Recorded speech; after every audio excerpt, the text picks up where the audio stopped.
US President Donald Trump has dismissed a New York Times report detailing years of tax avoidance. According to the report, Trump paid no federal income tax in 10 of the last 15 years.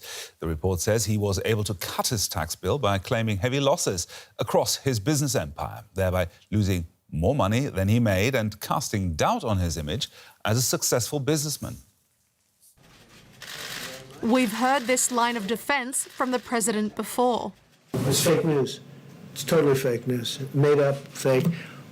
But with less than 24 hours until the presidential debate, the damage may have already been done. New tax revelations published by the New York Times are likely to give Democratic rival Joe Biden fresh ammunition at the traditional event. Donald Trump was reported to have paid just $750 in federal income taxes in 2016, the year he won the presidency, and in 2017, his first year in office. He paid no income taxes whatsoever in 10 of previous 15 years. That's because he reported losing more money than he made, according to the Times. He's also reported to be personally responsible for loans and other debts totaling more than $420 million.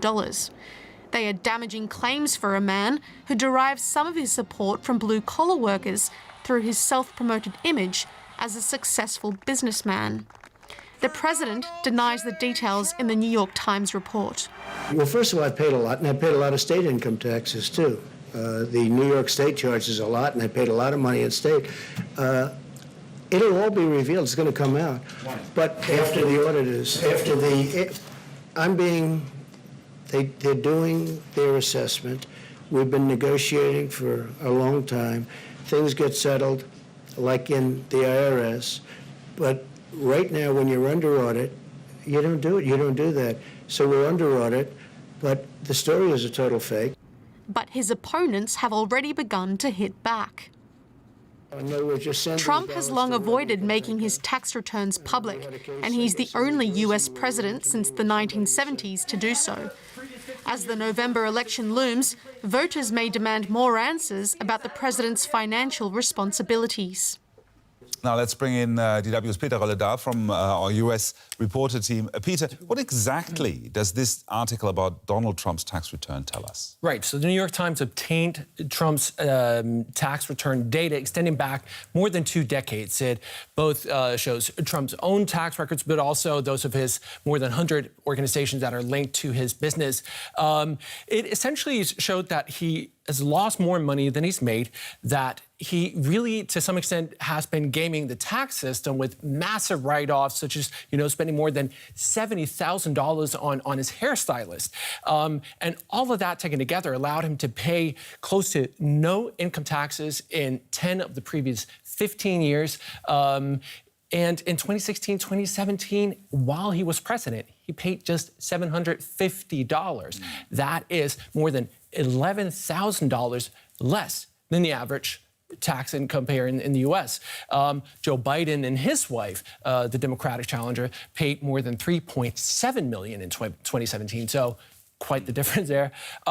It also showed that Trump really is facing a cash crunch for his businesses. Within the next 4 years, we're looking at more than $300 million worth of loans coming due, all of which Trump has personally guaranteed. So this really puts, lenders in the position where they may have to foreclose on a sitting president. Is this a bombshell? It sounds like it, but is this really a bombshell or is it not? Well, it certainly flies squarely in the face of this brand that Trump has spent all these years building for himself, right? As a successful businessman, as a very skilled deal maker. It also confirms a lot of the rumors and the reporting that we actually have been seeing for the past couple of years that he may not have been, as successful and wealthy as he claimed. I mean, this is a guy who, after all, filed for bankruptcy more than 6 times. It also may help explain why Trump has been very reluctant to divest himself from his personal businesses, why he's also really encouraged the use of his personal properties, including his hotels and golf courses. He's billed the government hundreds of thousands of dollars for the use of those properties, including the Secret Service for protecting Trump while he was out playing golf. It doesn't smell right, does it? What impact, if any, do you think this will have on the elections? Yeah, again, these allegations really do go to the heart of his appeal, where especially if you look at some of the key swing states in the Rust Belt, Wisconsin, Pennsylvania, Michigan, a lot of these places that have been struggling financially for years, were looking to Trump, hoping that because of his business acumen, that he would be able to revive their economies. Democrats we've seen already kind of give us a taste of their line of attack. We have an ad here, showing, Trump as someone who is self-serving, who is really only out to enrich himself and who can't really relate to working class people. There's one set of rules for Trump and his administration, but not for everyone else. And, also really undermines Trump's promise as someone who, wanted to drain the swamp of man corruption. Of the people and all that. And, Democrats right here, the Biden campaign selling stickers say, I paid more taxes than Donald Trump. So, this is coming at a time when a lot of Americans really are struggling financially because of the pandemic.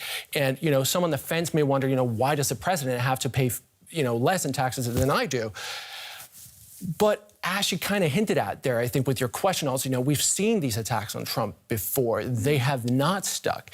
His support has been solid. And so, even in 2016 during the debates, he said, I don't pay taxes because I'm smart. A lot of people bought that argument then, and I wouldn't be surprised if a lot of people will continue to point to that and say, he is smart.